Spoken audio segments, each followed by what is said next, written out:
liya'la fi kalimatullah, siapa yang berperang untuk meninggikan kalimat Allah, fahuwa fi sabilillah, maka dia di jalan Allah, atau kama qala Nabi SAW. Jadi harus karena itu, dia karena membela agama Allah, ingin mengejar keutamaan mati syahid, maka dia baru dapat.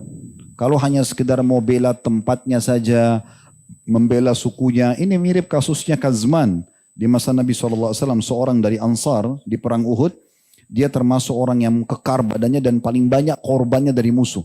Setiap maju di medan perang, ditebas sana, tebas sini, banyak korbannya. Sampai ada satu sahabat nyeletuk bilang gini, orang ini ahli surga.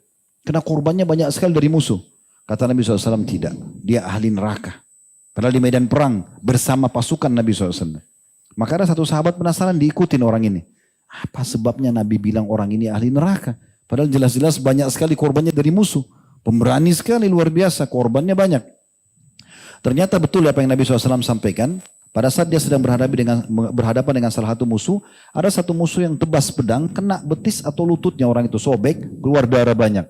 Karena dia tidak tahan dengan sakitnya, dia ke pinggir kancah peperangan, dia turun dari kudanya, dia ambil pedangnya, dia bunuh diri. Lalu dia mengatakan, saya cuma berperang untuk membela suku saya.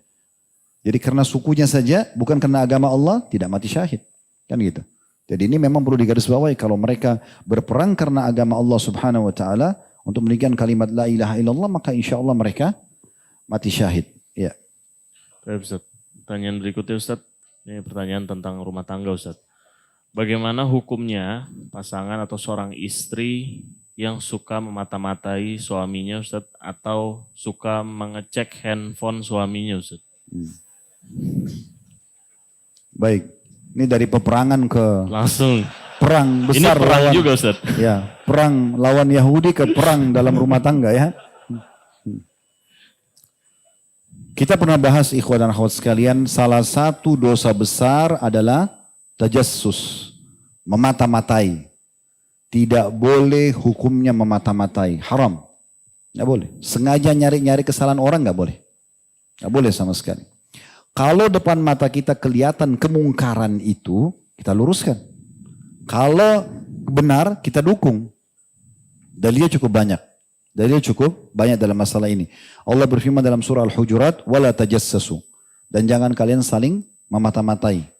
Begitu juga Nabi SAW mengatakan, la tajassasu. Jangan kalian saling memata-matai satu sama yang lainnya. Jadi nggak boleh. Ya. Tugas istri menikah untuk menjadi pendamping, bukan menjadi pengawas. Ya. Lah ya, menikah untuk jadi pendamping. Kalau pasangan kita melakukan satu perbuatan salah, kita tahu, ingatkan dia. Dia sedang dirangkul oleh syaitan menuju ke neraka, berhentikan, sadarkan supaya dia tidak melakukannya gitu. Kalau tidak mau ingat, ya udah baru ajukan khulu, atau si istri ajukan khulu atau suami menceraikannya, kan gitu. Itu poinnya. Jadi nggak usah memata-matai. Jadi jangan selalu akhwat kita ini merasa sebuah prestasi karena mendapat aib di HP suaminya. Ini bukan prestasi ini, pelanggaran agama. Nggak boleh gitu. Ya. Allah Tuhannya ada, yang menciptakan dia ada, yang juga akan menghukum dia ada. Dan Allah sudah berikan bodyguard 2, gratis nggak dibayar.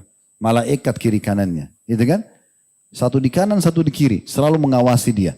Dan selalu mencatat, ma yalfidhu min qaulin illa ladaihi raqibun atid. Tidak ada satu kata pun kecuali pasti ada malaikat yang mengawasi dia di kiri kanannya, gitu kan?